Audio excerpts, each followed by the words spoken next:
Hi, so for part 2 of the class, we are going to be learning how to do the cross stitch.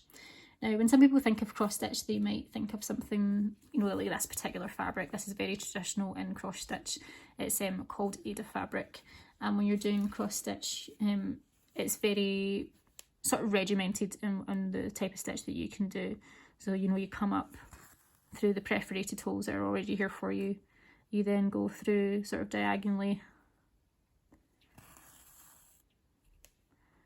And then again, you come up the hole next to it and you do a series of these types of stitches so that you end up getting something that maybe looks a little bit like this with your different stitches and tones and things. And it's a really, really nice stitch, especially for beginners. It's because it's quite regimented and you can't really go too wrong with cross stitch. But what we're going to be doing tonight is something a little bit more freehand. So with the fabric provided, we are just going to be doing a little bit more sort of freestyle cross stitch. So I'm just going to show you this example here that I have.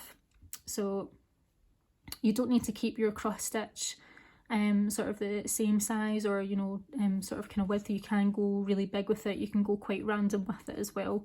So I'm just going to show you how to do that. So with my needle and thread, and again I'm just going to use the same hoop as before. Again, you're just going to come up under your hoop, and then I'm just going to roughly just come across here, and then just for the purpose I'm just going to try and keep my stitch the same size. So I'm just going to make sure that where I'm coming up sort of matches or sort of in line with this stitch that I've just created. So I'm just going to come up roughly about here and then just come over diagonally across the other side. Again, just keeping in check that I'm going to be matching roughly where I've created that stitch here. And that's you created your first cross stitch.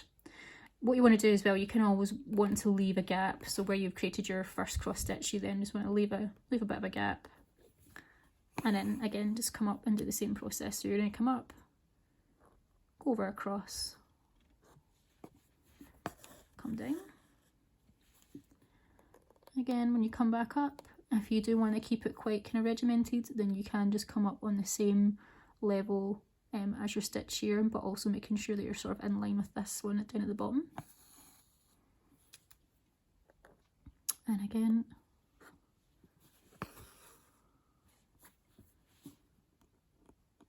so you can tell why this type of stitch is sort of really good for beginners, because it's quite a nice easy stitch to begin with.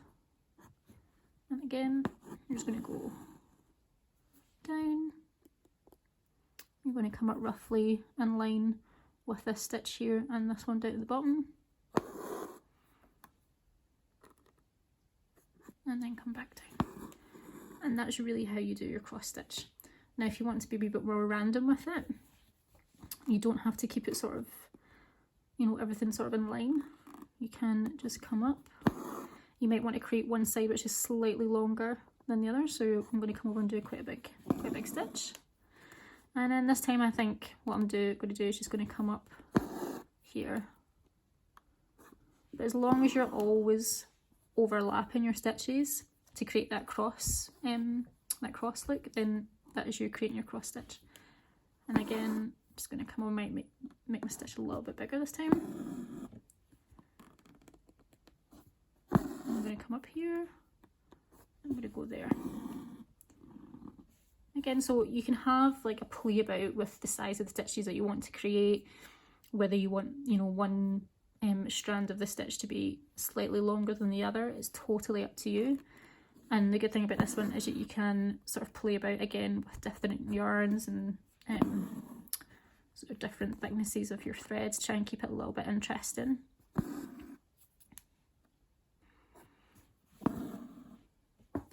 And if you do decide, actually, do you know what, I want to keep it really nice, like nice and straight lines with your cross stitch, what I've done here is I've just, with a pencil, just created with a ruler just 2 lines, and I'm using that as my guide. So you could try that out at first if you want to get used to the stitch, and then you feel, actually, do you know what, I've got that, then you can start to be a little bit more random with it as well. And when you're doing these stitches, just think about, like, you know, how you could possibly, if you decide that this is one of the techniques that you want to use for your final or personal samples, how you want to sort of use these stitches to interpret the pictures that you've been researching for the class. I'm just going to come down here and I'll just finish that stitch off. So you can see, nice and easy stitch to do.